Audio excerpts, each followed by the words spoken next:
Yo, what's up guys? It's been a minute. I just wanted to pop on here, hopefully more frequently than I had previously said I would. But just wanted to set you guys up for this, that I'm doing these videos simply because I feel like it's a lot easier for me to talk off camera right now, just to kind of build more comfortability into it than it is to talk on. It's funny, I can put a camera out, hit record, and just kind of do my thing, and then it'll pick up like me being mic'd up or whatever, and I'll completely forget that I'm on camera. But when I have to do these vlogs, and I know I'm talking on camera, I'm just like deer in headlights. I'm like, oh my god, this is it. It's finally happening, like Michael Scott in The Office. Alright, anyways, I digress. But listen, I'll be honest, it's funny, like, I always can have no issue going up and saying hello to like strangers or just starting conversations with people, but as soon as I know there's a camera on me, it's like I'm weird, like freezing up. Like, so when I record like the hockey videos, like what you're watching right now, like I completely forget that there's a camera even on like half the time. Hence, like some of the videos are ending up being like 12 to 18 minutes long. And then I have to go through and make a lot of cuts because I typically like to make them short so I don't have to do a long drawn out video and have to keep watching the same thing over and over and over again. So I got back into hockey. It's funny, I got back playing, well, let's just backtrack. I haven't played hockey in almost the past 8 years, almost 10 years consistently. Roughly around the same time I got into, working out and fitness in the gym. I just kind of lost the interest and lost the passion at the time, but hockey's been a part of my life, since I was a kid. I played, deck hockey, or for those who aren't aware, it's essentially street hockey, but like on a plastic, court, usually. You're on your feet. I also played, roller hockey, well, street hockey, on the street on rollerblades with friends. But I finally got into ice hockey as a freshman in high school. And it's funny because I've never played ice hockey in my life, and then freshman year I just played ice hockey and ended up becoming rookie of the year. I put up a lot of solid points too, for my first time playing ice. So, but once I got back into fitness, once I really got into fitness with like the whole, weight loss transformation and, different stuff like that, I kind of put hockey on the back burner. It just didn't really interest me anymore.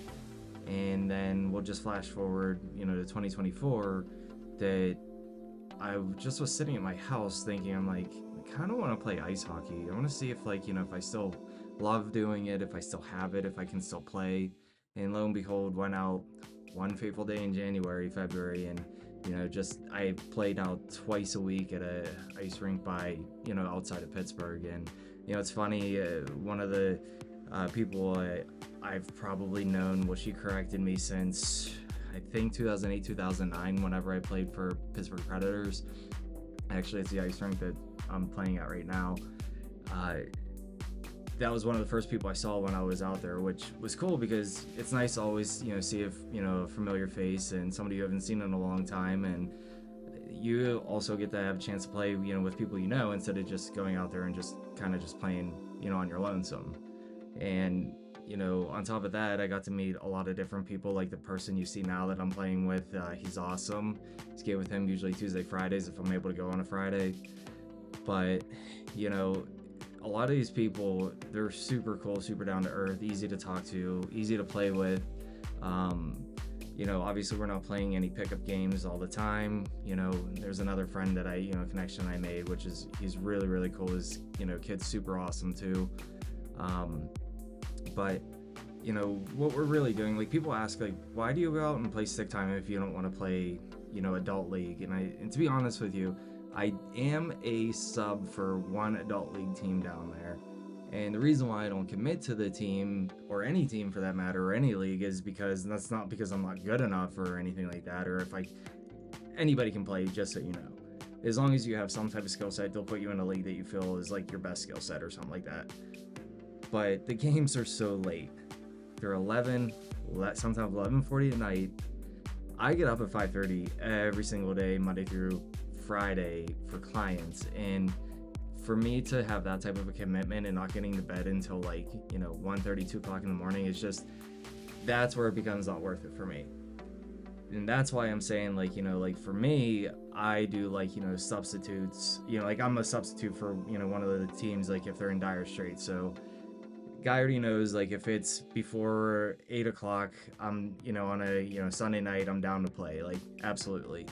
But if it's, one of those things where it's like a 10:30 game and the season's on the line where they might have to forfeit because I don't have enough players, then I will absolutely show up for that. But for me to do that on a consistent basis, I'm just like, it's really not something I'm looking forward to do.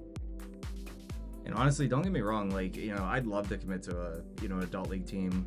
But, some people ask, like, what's the purpose of going out to just stick time? You're not really playing a competitive game. It's, not as, you're not, you don't have that quote unquote personal glory or anything like that. And to be honest, like, why do people go out to basketball courts randomly to go play, shoot hoops or anything like that?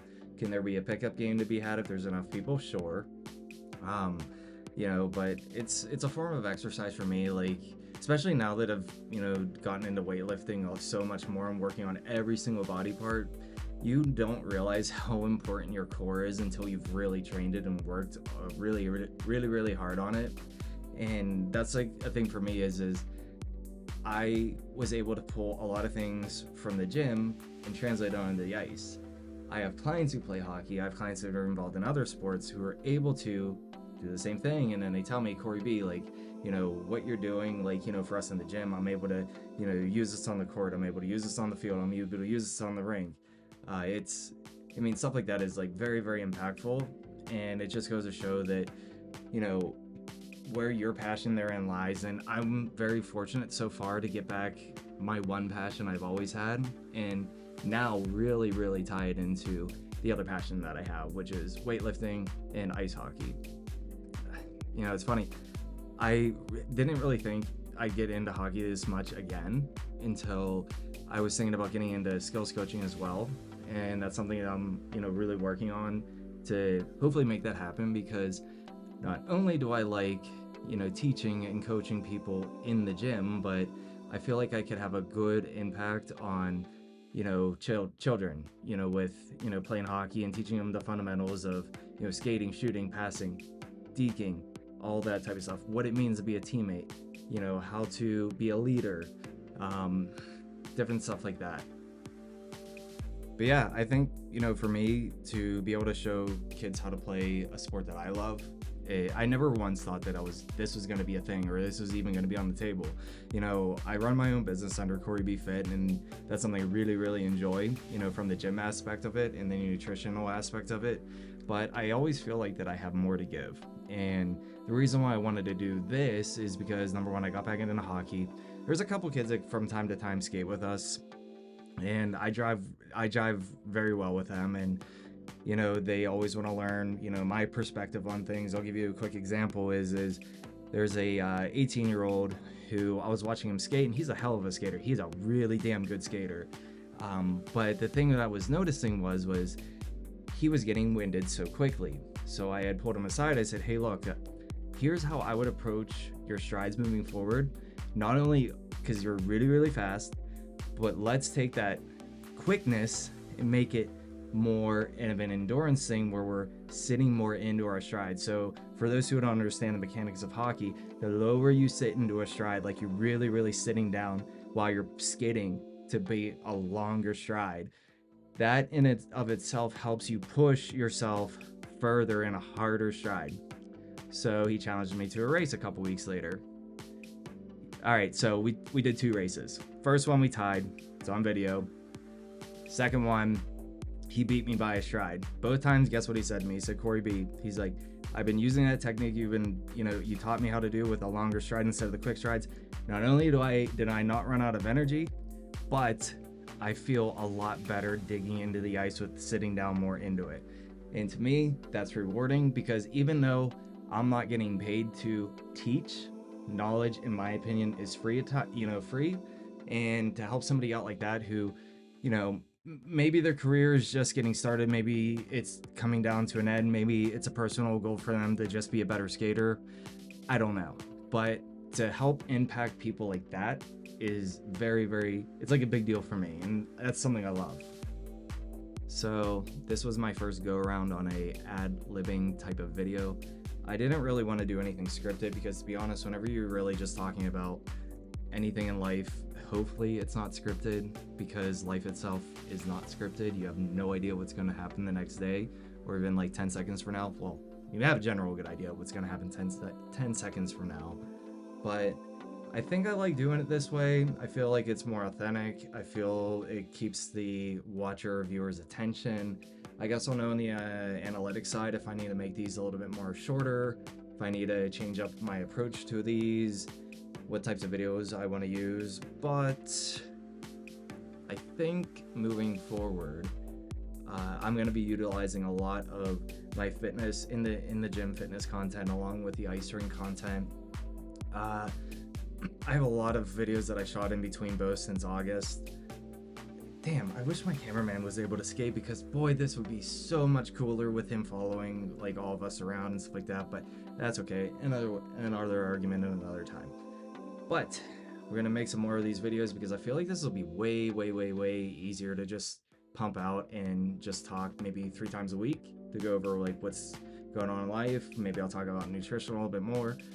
Maybe I'll talk about lifting techniques. Maybe I'll just talk about life like I had, told a couple of people that's the purpose of these videos. So anyways, like and subscribe if you want to hear more content, and I hope to catch you guys on the next video. See you later. Peace.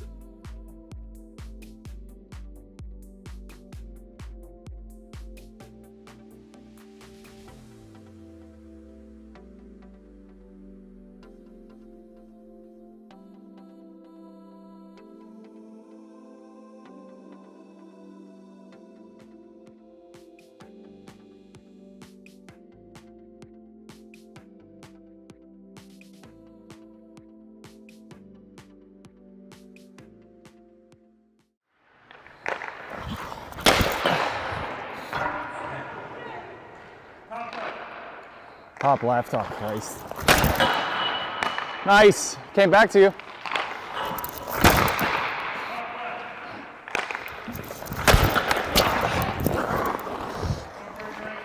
Don't break your ankle. Yo, I broke my stick. No way. Not kidding. Well, now you need the other one. Yeah. Good thing I bought this today, huh? Hey Lisa, I broke my stick. I broke my stick. I'm not kidding. Is it like shattered? Oh yeah. Yeah, I can't take shots. As soon as I took that last one, I was like, yeah, no, not happening. Yeah, I'll use the backup. That sucks.